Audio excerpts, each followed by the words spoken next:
and it hits me, oh my gosh, this is that triangle. You know, there's explanation for everything that occurred in the Rendlesham Forest incident that doesn't involve aliens at all. It was completely silent. It comes right over our heads.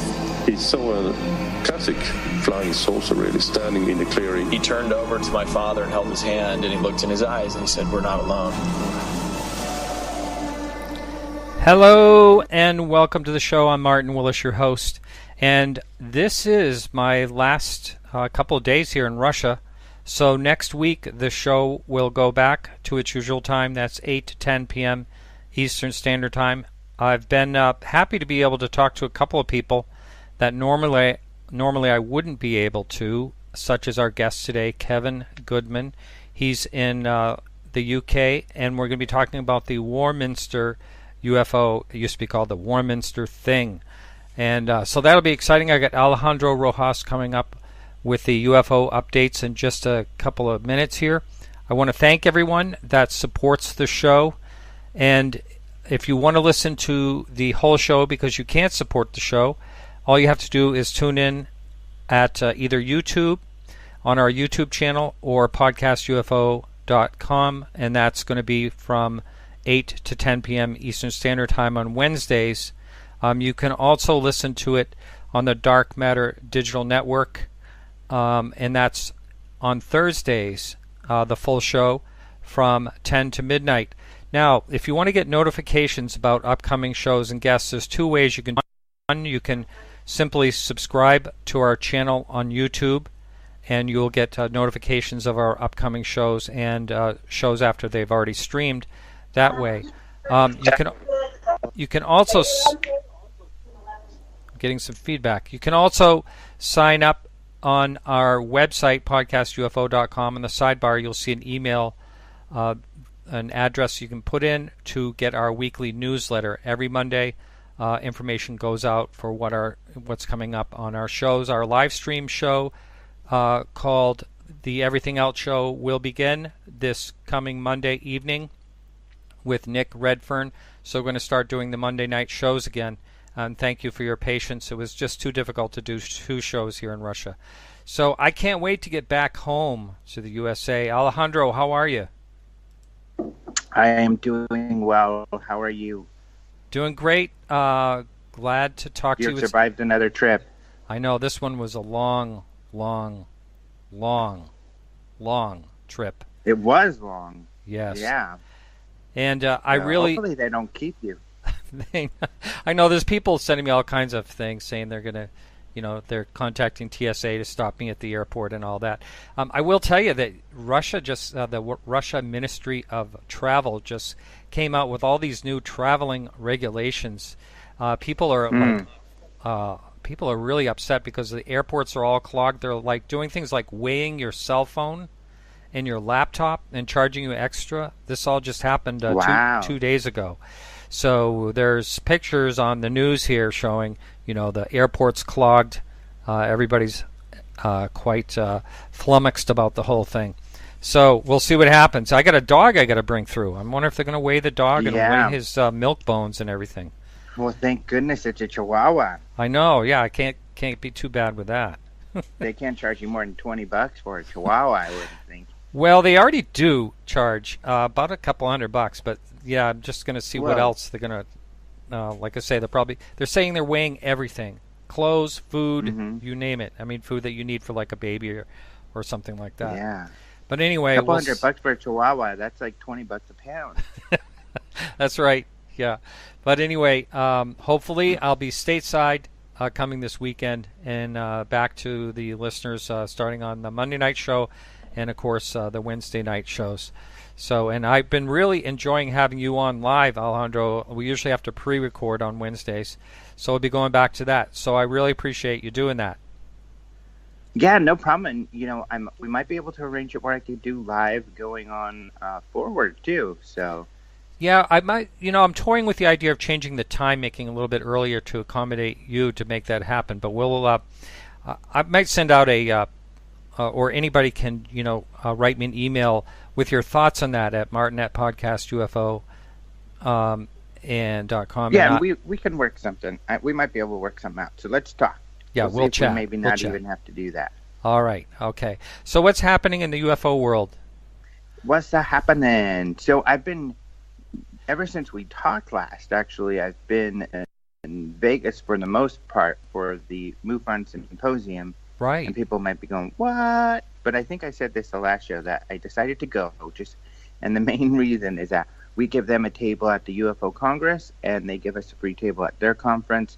And so I decided that, it would be kind of silly to kind of hurt our business, or at least not get out there and tell people about the Congress if I wasn't out there. And, of course, my big issue was some of the topics and stuff I didn't felt met the criteria that MUFON should stick to. But I wasn't the only one that felt that way. There were certainly a lot of people that had come up and shared their feelings as well. But regardless, it was good. I mean, it's good. I've got lots of friends at MUFON. There's lots of good people there. And we were able to talk to and meet with a lot of people. So overall, I'm really glad that I went. So, well, that's good. I haven't had a... Mm-hmm. Go ahead. Oh, well, I was just going to say, I know there was a little bit of controversy on the type of speakers they had there. And was it Andrew Basiago, or however you say his name, said that he had actual proof he was going to give everyone at the show about time travel? Is it true? Is there really time travel, Alejandro? Did you hear that? Well, there wasn't any. There were claims that there are trying time travel, but and in fact, he even said he, was part of a training corps with Barack Obama, who they trained for time travel and traveling to Mars and stuff like this, and that he and Barack were, chosen to be president, and that he's going to be president one day, and a lot of weird stuff. Essentially, that they have Loch Ness monsters on Mars, that he thinks there may be plesiosaurs up there. There was a photograph not too long ago of a rock that looks somewhat maybe similar if you really squinted your eyes, like some sort of dinosaur. And he said that could be the same thing as the Loch Ness monster. So it was some pretty wild stuff that was backed up by nothing but his own anecdotal information. We actually talked for a little while, and he is a nice guy. He's an intelligent person, and that's what's difficult, because where does he come up with this stuff is the hard part. Is he really actively seeking to fool people?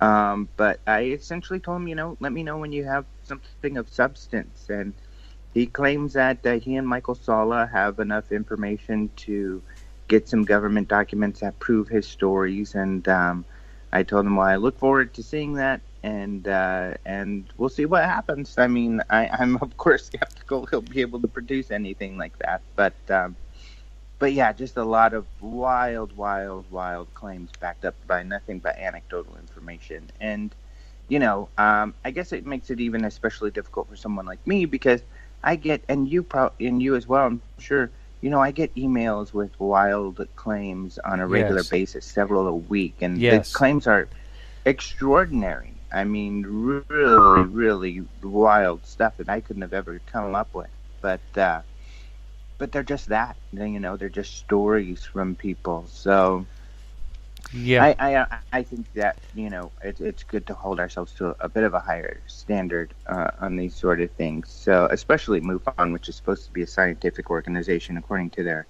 mission statement. So I don't wish anybody any ill will or or bad, but I'm glad that this is over, and hopefully going forward,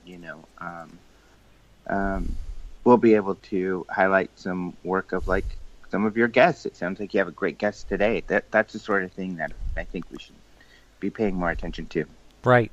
But overall, you said you had a good time, and was there definitely? Where were some of the were there some really good UFO-related speakers at this show? I went through the guest list a long time ago, and I can't remember who was there. Well, Richard Dolan was there. Of course, he's been talking, letting people know he's been skeptical of these other claims as well, and he did speak on that. There were a couple other people. Michael Schratt was there. Oh, yeah. And Michael's great, going over different cases, although he was kind of arguing, look, a lot of these cases look like they are probably, advanced military craft, and I think that kind of plays in with the theme a bit, but still, he's not saying this out of nowhere. He is a researcher, so Yeah. He's comparing it to different technologies, and he's made these cool models. I mean, he's got like a dozen different models of different UFO sightings that he puts at his table. And he even has these things where you can print them out, you can cut them and fold them, and make models of these sightings yourself. So it's super cool stuff. I love Michael's work. And I didn't get to see any of the talks because I was busy at our table, but I did talk with Michael quite a bit and about all of those things, and really neat stuff. And I saw him do this similar talk recently in Arizona. So that was really neat. And I know there are a couple others, but I need to go over the list and purchase some of the DVDs of some of the others and watch them. Most of the buzz, of course, was about some of the more spectacular stuff, but so all the rest kind of got washed out, so you didn't hear much about anything but that when it came to the speakers. Sure. Now listen up. I told you just before we started here that I'm unable. I don't know. I was blocked here on your website last year, and I can't get onto your website. So I don't know what's going on in the UFO world. What is there anything been happening since last week? Well, there are some things. Of course, we do our daily UFO headlines, and we've got quite a few up there and some interesting stuff. But we do have an interesting sighting that Roger Marsh gave us. It's pretty weird. Speaking of weird, this sighting was allegedly at 11:24 a.m. on June 25th, 2017. And this was a gentleman who said he was at a fast food drive-thru in Moore Park, California, when he says he saw a cloaked aircraft that uncloaked, and it had a U.S. Air Force insignia on it. So It's kind of funny. Wow. He said that he saw this craft, and he was looking right at it, and his eyes hurt to look at it. He says that he thinks it was using some kind of neural confusion, which is kind of funny. But he said it paint, and on the table he could see USAF 003. It was kind of a bright object. It looked like it was round with some sort of like tail on the end of it. He called it kind of like a cookie pan with some kind of stabilizer on the back. But he said he looked at it, and it was hard to see, and it had some sort of electromagnetic like disturbance that was going on in the area, and it seemed like the cloaking device like kind of turned off, and then it turned back on, and he couldn't see it anymore, he said. So he saw this thing kind of disappear right in front of his eyes. He said it was about 450 feet above the I-18 overpass in Moore Park, California. So, and he drew some illustrations that we have on the sighting. But this is certainly I don't remember ever getting a report like this. So this is a weird one. This is something different. Now, what about, you just talked a couple minutes ago about Michael Schratt. This sounds like a case for him to look into.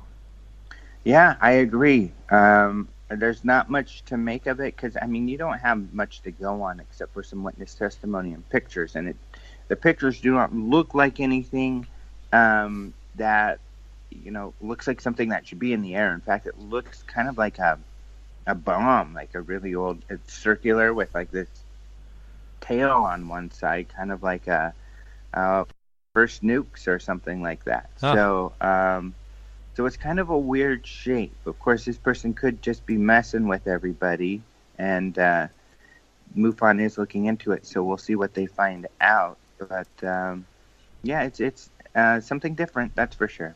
Wow, yeah. And so what else is happening? What else? One other story I'd like to just kind of mention, and this is from Dr. Don Farkas, and he's wrote the book UFOs over Romania. And he wrote an article for us that I think is really interesting. Essentially, he was like, everybody's talking about ETs and all of these different explanations, kind of like that aliens are just people from another planet. And he's saying, hey, we can't forget the work of Jacques Vallée and others who feel that there could be some other answers out there. And these other ideas, hyper civilizations. So what he's kind of saying is it could be something that is beyond our comprehension, that, these things could be not material, coming from, possibly coming from other dimensions, or just other types of life that we are not familiar with. So it's a really interesting article that gets you thinking about alternatives to the extraterrestrial hypotheses. So I think people will find that interesting. So far, it looks like readers have. There's been a few comments there. So yeah, I would invite people to check that out, and I'll see that on the front page of openminds.tv. Hey, Alejandro, have you heard about this this new campaign to launch what is being called as Laser SETI? I mean, I've heard some. I mean, there's been talk about this Laser SETI thing over the years, and for a long time. I mean, even since the beginning of SETI, practically, when they talked about different ways they might be able to communicate or find communication. So I know it's some other type of. Of course, we didn't have the technology back then to do it so much, and now, there's been a lot of talk about, hey, this could be something that they're using. They're trying to launch up.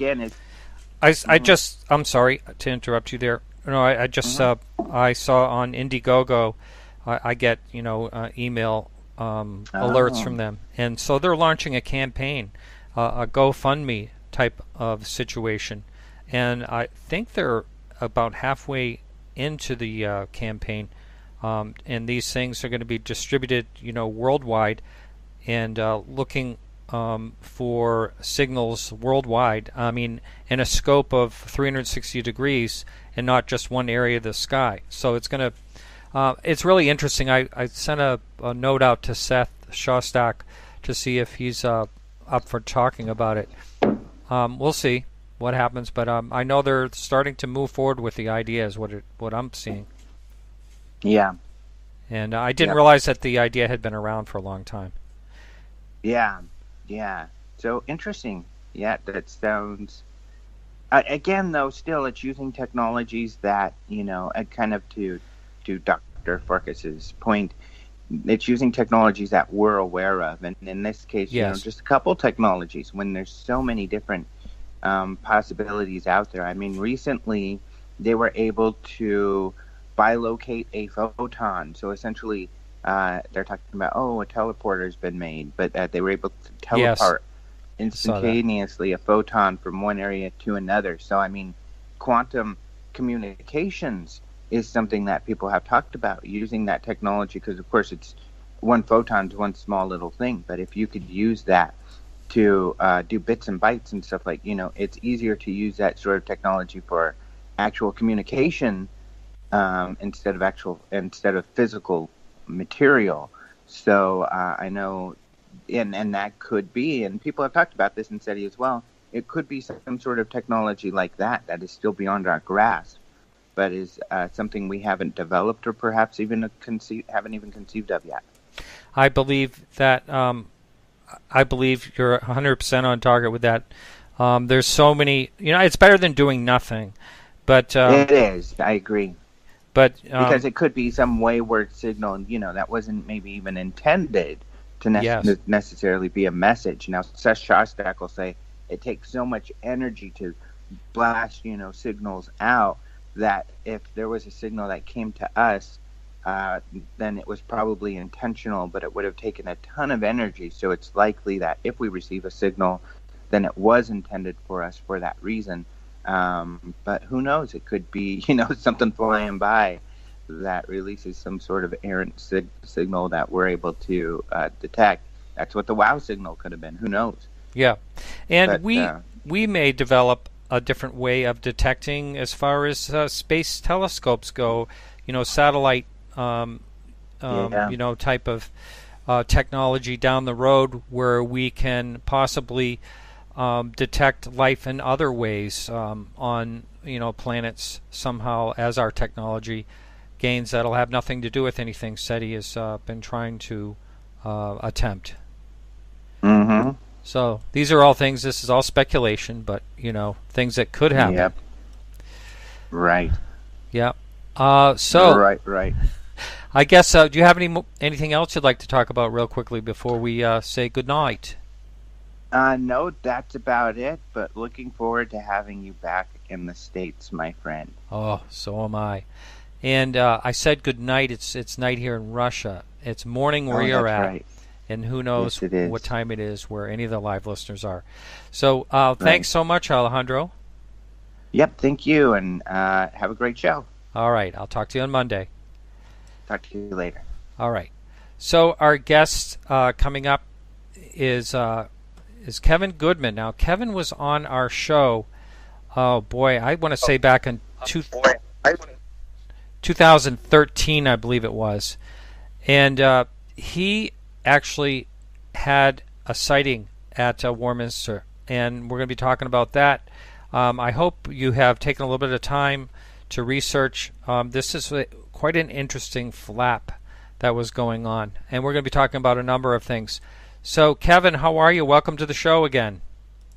Thank you very much, Martin. I'm fine, thank you. Caught with my underwear down because obviously, as I said to you earlier, I thought this was going out on Saturday, and of course it's now going out today. Yes. That's no problem. I'm just glad you could do it. You didn't make any plans, and here we are. So indeed, your room looks a little dark. That's it, though. You can't do anything about that. Sadly, not. Okay, we'll just unfortunately, leave it. Yeah. Sorry. That's okay. We'll just continue the way it is, which is fine. So, Kevin, can you give your background, your basic background, so the listener who may not be familiar with you can get to know you? Well, there are a lot of people that aren't familiar with me, to be honest.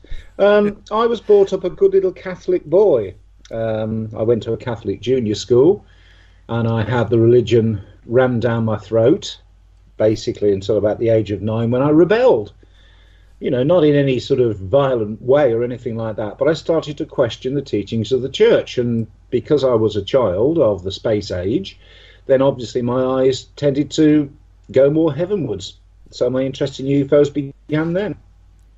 So how young would you say that you were interested in the topic? I would say from about 9 or 10 years of age onwards. Wow. Now, for any particular reason, did anyone in your family have a sighting or anything like that? Or do you remember what it was that made you fascinated in it to begin with? Well, no, as I said, my family were quite strict Catholics, so any thoughts of God is a spaceman were sort of almost looked upon as being heresy. But my father used to get a daily paper in this country called the Daily Mirror. I think it was in the Mirror, that excerpts from Erich von Daniken's Chariots of the Gods was serialized, and of course immediately that struck a chord with me. Wow. And did you start reading regular UFO books at a young age? Not straight away. I mean, I know this sort of almost contradicts what I said about my parents, but my father actually was given a book by one of his workmates, and it was called The UFO Reader by J. David, which was a sort of anthology of various UFO cases. And I devoured it, and from that day onwards, if I could go to the local library when I was old enough, I would borrow any books on the UFO phenomena I could find. Wow, okay. And now the Warminster UFO, you kind of took the reins on that one. Can you talk about how all that happened? Yeah, well, as I said, I was basically borrowing books from the library. And then in the early to mid-1970s in England, a publishing company called Tandem started to reprint in paperback a lot of the old classic UFO books. People like Brad Steiger, Brinsley the Poet Trench, Donald Cahill.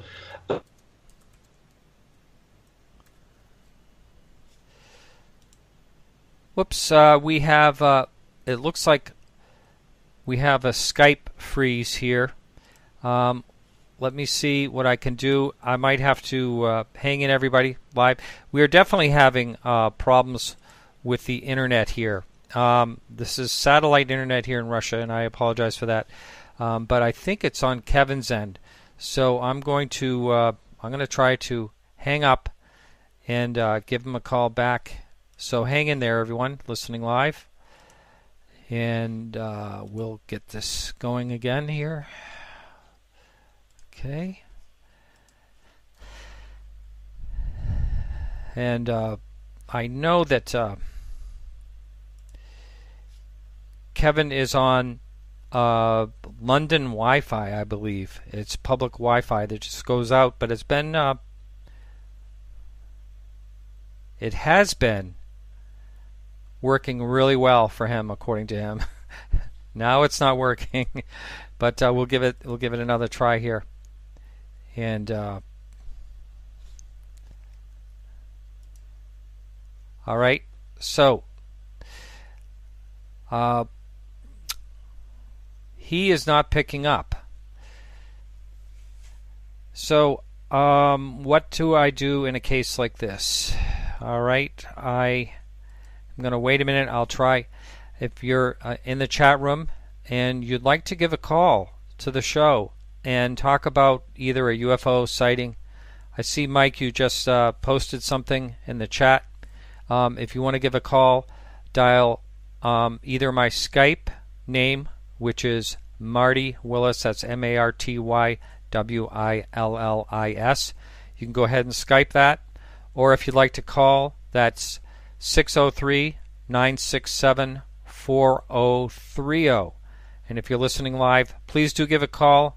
Talk about a sighting or just any topic you'd like to chat about. Go ahead, and I will try Kevin one more time here and see if I can get him back on. But please do feel free to either call or Skype in, because I really don't want to cancel this show if I don't have to. All right. So Kevin is not answering. So go ahead and if you want to call in, or even just throw something on the chat if you'd like a question to talk about. I have been here in Russia now for 44 days, I think it's been, and I've been looking for local people. It's hard to strike up a conversation about UFOs. Never mind, it's finding someone that speaks English.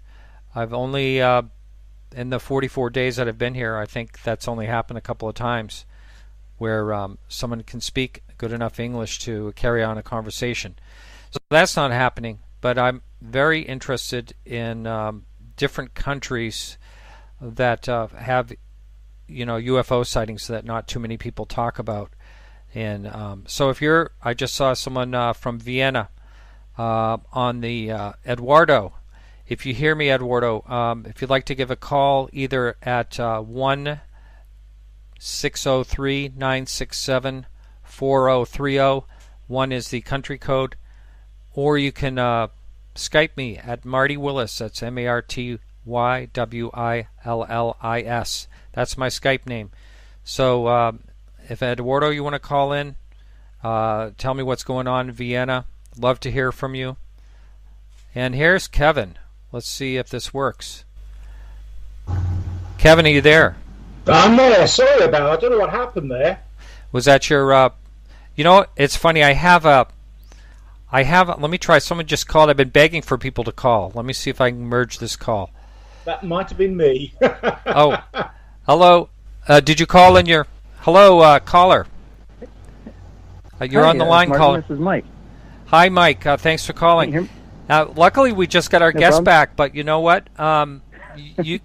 Kevin had some trouble with his internet, but he is back. But I do appreciate you calling, Mike. You were on the chat, obviously.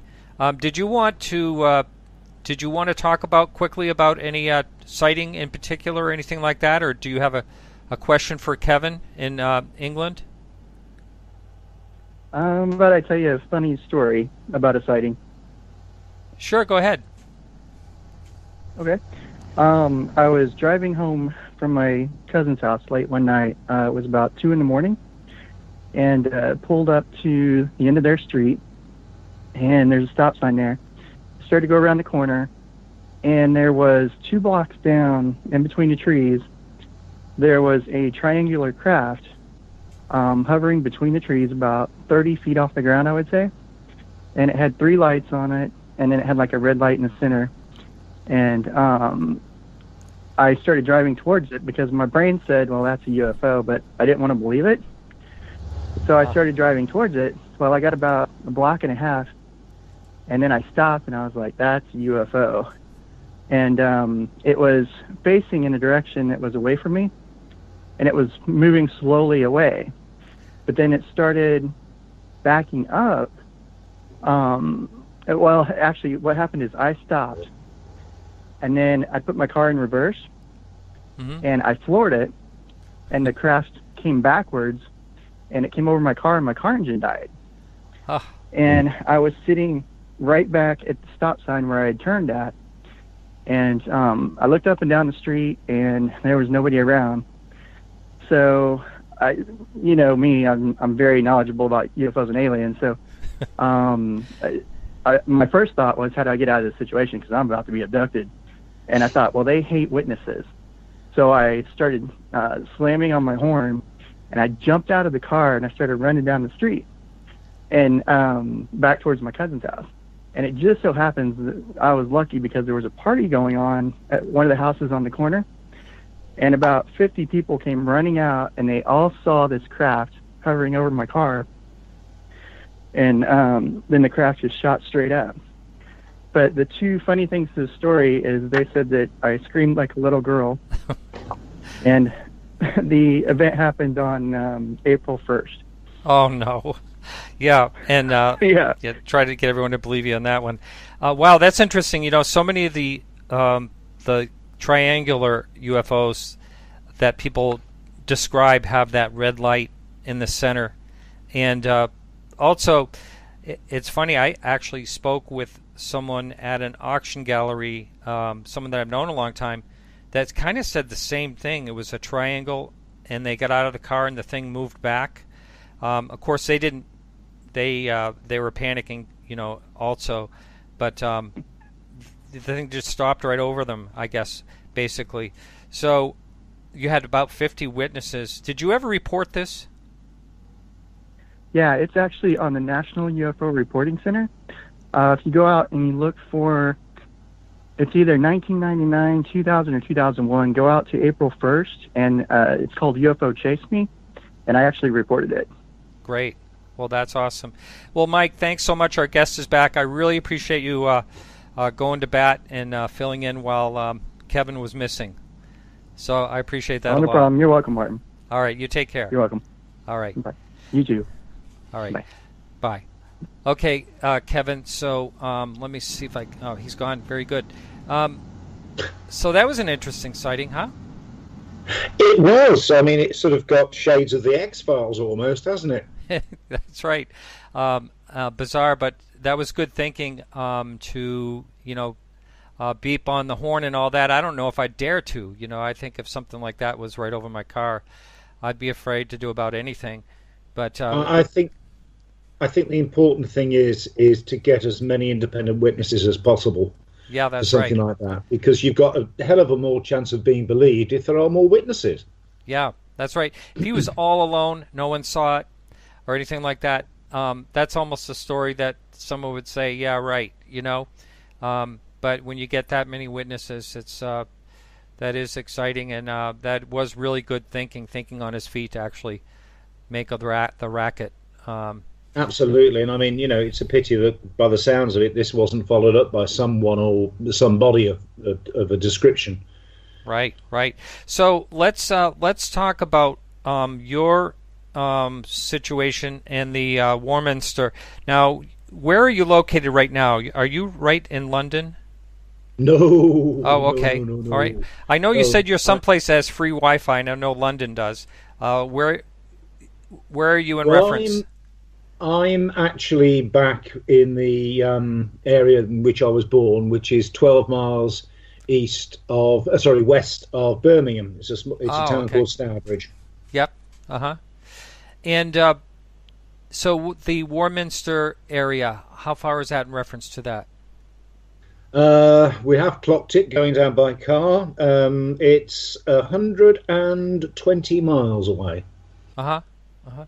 And for the person that has absolutely no idea what we're talking about, can you go over and then how it got the term, the thing, and all that? And I know there were some birds that died with some type of vibration noises that were happening, and it was kind of very unusual. So can you describe in detail what was going on?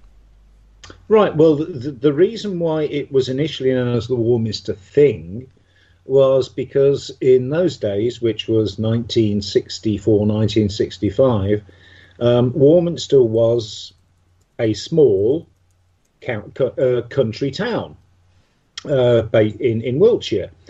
And very few people in those days had heard of the term UFO. Flying saucer was probably one of the more popular sort of descriptions going around. So it was named The Thing because they couldn't find anything else better to describe what was happening around the town. And so I heard there was a debunking tour, people trying to debunk it, simply by saying, it's ridiculous and all that, which you do hear a lot when anything like this happens. Was that ever overcome, or do people still try to debunk the whole situation?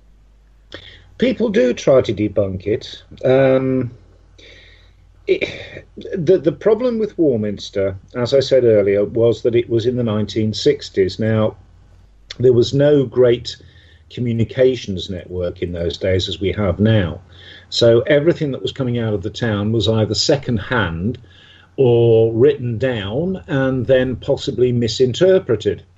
But going back to what I've always said is that I have experienced the phenomenon, and believe you me, something strange did happen in that town. There is no two ways about it. And can you describe what people were seeing? Yes, I mean, initially the whole thing started out with noises, basically.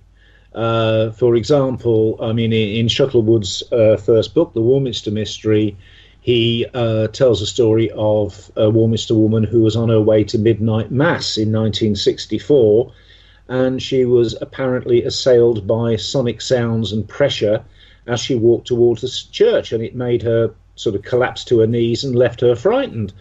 Later on, there were things like noises other people said sounded like branches being brushed across the roofs of their houses, pebbles being dropped onto the roofs of houses. So all this sort of initial, almost introductory phenomenon started in late 1964, carried on through till 1965 until the first visual sighting was made, which was made by a council worker in the Warminster Central car park, where he was looking over towards the direction of Cradle Hill and Cobb Heap, where he actually then saw what he described as two red-hot pokers hanging in the sky, which then burst asunder and disappeared without any sound. Wow. That's a very unusual description. Red-hot pokers. So I'm guessing that it's kind of like a sort of like a bright orangish color, or red, reddish orange. Yeah, I would say probably similar to the sort of colours you'd see, sort of on a good sunset. I see. So, hey, Dave Matherly on the chat. You can go ahead and get lost if you'd like, okay? I'm sorry, I just had to say that. Anyway, and Monica, you can take them out. Go ahead. Anyway, so I want to know this first visual sighting. You actually saw this thing going on. So can you talk about that? Yeah. How many years after the fact was that? What, the first visual sighting? I would say about 6 months, approximately. No, I mean, possibly other things had been seen in the town previously to that, but whether they were recorded or reported to someone, we don't know. Yeah. So what about yourself, though? What did you see when you were there? Oh Lord, what didn't I see or experience? That's, I suppose, the question. Well, I started to go down as a student in 1976, and that year in this country, it was one of the hottest summers on record. And on the Saturday night, we were taken up to Cradle Hill, and it was so hot, still. I swear blind you could have boiled eggs off the tarmac on the road there.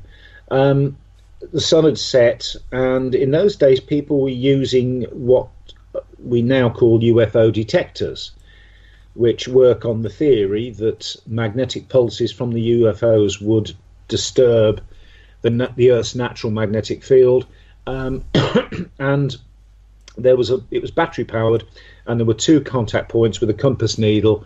If the magnetic field fluctuated, the pointer would move, touch one of the electrodes to the side of it, and then a buzzer would go off. So we were scanning the skies, and then these 2 bright starlight objects were seen to go across. They turned immediately sort of right. They were very high up, and then disappeared. And then immediately they disappeared, the 2 detectors went off simultaneously. They were sheltered away from any wind, anything. They were completely protected. So that was the very first sighting I had, and from that day onwards, I vowed to keep going back. Wow. And how many times would you say that you went back, and did you see something most of the time? I've lost count the number of times I've been back now, to be honest with you. I mean, it was in 1977. It was Easter. And my friend and I, Colin Rees, were walking down from the copse at the top of Cradle Hill being the main sky watching location. And there was nobody else about. And we just stopped and looked over to our right, and there were these 4 red lights coming towards us over the downs, equally spaced apart, just pulsing. They carried on coming across until they stayed stationary over Battlesbury Hill, which is an old Iron Age fort, which is directly in front of the Cradle Hill Skywatch point. They were completely equidistantly spaced apart, as I said, in a line, flashing, and they must have hung there in silence for getting on towards a minute. And then immediately, the left-hand object shot off at high speed from a standing start, performed a flawless 90-degree turn without stopping upwards, and shot into the sky. The other 3 objects then stayed there flashing for about another 30 seconds and then just shot straight up again. Now, it was a moonless night. It was past dusk. There was no wind, and it was that still you could hear the trains going through the railway station in Warminster, which was about 3/4 of a mile away. But these babies did not make a sound. Wow. You know, I got to tell you, when I had my one really good sighting, the one that I could not explain in any type of way, and I wasn't into the UFO subject at all, but that was the most baffling thing of all, was the fact that it made no sound, because it didn't register in my brain, like, how can this thing be moving and doing what it's doing and there be no sound? I couldn't get that. We just stood there slack-jawed. I mean, I've been coming to Warminster on and off for 18 months or so, something like that. And that, it might sound trite, but it was almost like a religious experience. It was, for me at least, a life-changing moment. Suddenly I realized, there is something in this. It can't be explained away by high-flying satellites, natural phenomenon, or even secret military testing. Because although the place where we saw the sighting, it was on the cusp of Army land, which is the Salisbury Plain training area, even today we haven't got anything that can perform that kind of manoeuvre at all. We are talking of the time when the Phantom jet was probably the highlight of military technology. Mm-hmm, mm-hmm. Now, when I mentioned earlier, I know there was some people debunking trying to debunk this. What were they actually attributing what was happening? What were they attributing it to? They were attributing it to, again, secret military testing, mass hysteria, and basically media hype. Arthur Shuttlewood, who really put Warminster on the map, was a reporter for the local journal, the Warminster Journal, and he really became a sort of guru for people who were visiting the town to look for the UFOs, for the phenomenon, the enigma, the thing, call it what you want. And he would spend night after night after night up on Cradle Hill looking and reporting any sightings that he saw. Wow. And when would you say the last known sighting there was? Well, I think, to be honest, you've got more chance of seeing a UFO in any other part of the country, or in the world even these days. But it must have been about 6-7 years ago that I was last contacted by someone via the website to explain something similar to what I'd seen that Easter night that had happened over the Longleat estate. So, yeah, UFOs are still seen in the Warminster area, but definitely not in the frequency that they used to be. Yeah, I've always wondered what the mystery of UFO flaps could possibly be. On some cases, it may be related to something natural, a natural phenomenon that occurs somehow. But you try to, of course, any logic that we can use as human is probably not going to work on whatever it is showing up.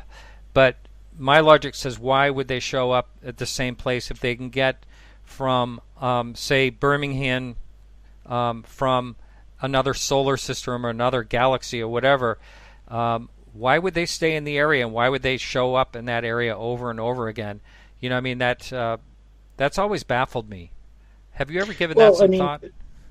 Yeah, you have to remember that the Warminster area in Wiltshire, it's otherwise known as the Warminster Triangle. Within spitting distance, you have Stonehenge, Avebury, Silbury Hill, Glastonbury. You've got a lot of prehistoric sites that are, shall we say, for want of a better word, mystical. Now, whether that has something to do with it, I don't know. But people would come to Warminster, they would see something, they would go back and tell their friends would say, oh, that's interesting, maybe we'll go down. They go down, the same thing happens again. So the whole thing was basically self-perpetuating for getting on towards 15 years. That interesting. We have some questions that came in on the forum, and I'm going to read you. It's kind of a lengthy one here. Jeremy Corbell, who has been on this show before, he's a filmmaker. He has some old footage on his website from the 1965 Warminster town. It's a hall meeting where witnesses speak of what they saw, and also footage of a report by 2 British policemen filed in 1967. The policemen were later silenced under the Official Secrets Act. In the clip, the policemen draw the craft they claim followed their police car. There's also a 1990 documentary, I remember watching that, on YouTube with some witness testimony. Are you aware of any other video of witness testimony that you could direct the listeners to? Not as such. YouTube is a very useful tool, and it's quite amazing what does pop up there. There were 1 or 2 media programs made in the 60s and the early 70s by the BBC. The first was one called Pie in the Sky, which was broadcast, again, believe it or not, around April time in 1966 or 67. And that was a half-hour program which looked into the Warminster mystery itself. So, as I say, there are snippets that you can find on YouTube. Going back to the question you've just read out, the town hall meeting itself was called by the council to allay fears that they were about to be invaded. I believe John Cleary Baker, who was then the chairman of UFORA and the editor of Flying Saucer Review, he was there. People were locked out outside the town hall. It was reported by most of the television crews of the time. So there was a certain amount of media frenzy involved. Now, going back to the policeman sighting, that actually, I think, was in 1967, which I remember it well, believe it or not, even though I was only less than 10, in that there was a spate in this country of UFO sightings, and it was around Guy Fawkes night, because I remember hearing the rockets and the fireworks going up in the sky around my home, and I was thinking, well, that'll scare the buggers off for starters. That particular footage was actually, I believe, taken in Devon, and it was what's known as the famous Flying Cross incident, which debunkers and skeptics, if you want to, if it's up to what people want to believe, they say all they were doing was chasing Venus. I love that. You hear that quite often. And the cross thing, we had a guest, Klaas Swan, that was on a couple of weeks ago, and he had a sighting with his wife, and there was crosses. You don't hear of that too often. No, you don't. And I mean, I always find it very sad that those that are prepared for sightings and that believe in UFOs are always the ones that never get to see them. Right. Now, you were prepared when you were in Warminster and had there many sightings. What about filming or photography? Were you able to get anything that came out and looked like something? Now, there's a story. I mean, don't forget, we are talking, first of all, the pre-digital age. I had just passed, because I'd just left college, I had passed my photography course, and I'd taken down my camera, which was a 35mm single reflex Praktica with a screw-on telephoto lens. Now, one afternoon, we were recovering from getting into the house from the hill in the early hours, and my friend who had nicked, for want of a better word, the double bed that was facing the window, I assumed he was asleep. He jumped off and he said, "What the hell's that?" And I joined him at the window, and there was a cigar-shaped object going from right to left from Cop Heap over towards Elm Hill, and I thought, this is too good a chance to miss. So don't ask me why I did it, because I don't know. I ran down the stairs, screwing on the telephoto lens, went outside into the garden, braced myself against the clothesline pole that was there, and focused, exposed correctly, shot off 4 shots. The fourth and final one actually shows it approaching the trees on Elm Hill. And my friend, while I was doing this, yelled down to me, said, "It's got to be real because there are people on the hill and they're pointing at it." Well, of course, immediately I think to myself, I've got proof. This is not a fake. So when I got home, I got the film developed, and in those days it took a week. And when I got the photographs back, there was blue sky, grey clouds, and on the 4th photograph, the tips of the trees on Elm Hill, but there was no bloody object. Now, I had that thing dead centre in the viewfinder. So what was it? Jeez. It was a physical object to us, but it did not register on the film. Wow, you're not the first one to say that. You realize that? No, I don't, actually, to be honest. No, I've heard other people say that they've taken shots of UFOs and nothing showed up on their film just didn't, was no good. Well, I've heard reports of the film being fogged. Yes, but I don't think I've ever come across a case where whatever you were photographing was not on the film, but everything else was. Yes. I had Chase Kletsky on my show, about the last time that you were on my show, a long time ago. A long time ago. Yeah, and she said that they were all set to film what was showing up in this field, and I think in Tennessee it was. And so this big triangle came over, and all their camera equipment, all the batteries were dead on everything. That sounds like some form of electromagnetic interference to me, personally, similar to the gentleman you were speaking to earlier on. Right. All interesting. Makes you really wonder, doesn't it?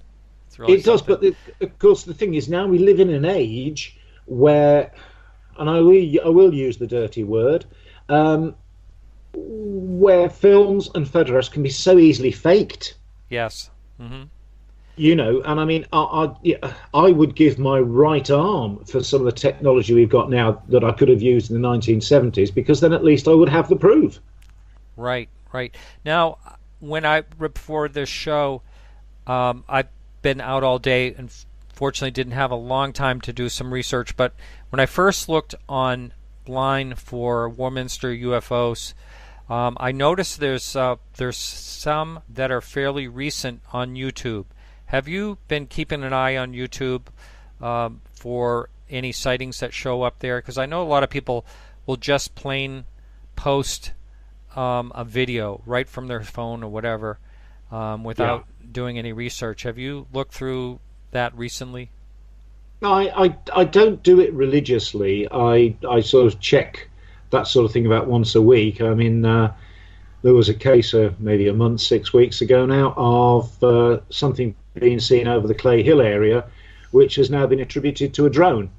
Ah, yeah. We have a lot of challenges, don't we? We have Chinese lanterns, drones, and then CGI. Yeah.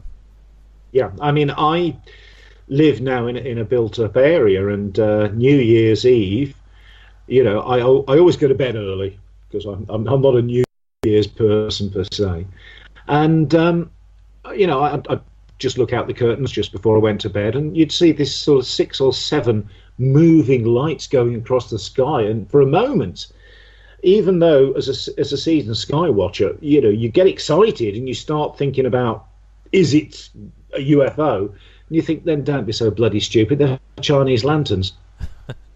Yes. You know, I was 4th of July a couple of years ago, I saw my first bunch of Chinese lanterns, and I'm telling you, I understand why people call them in for UFOs. It looked pretty spectacular.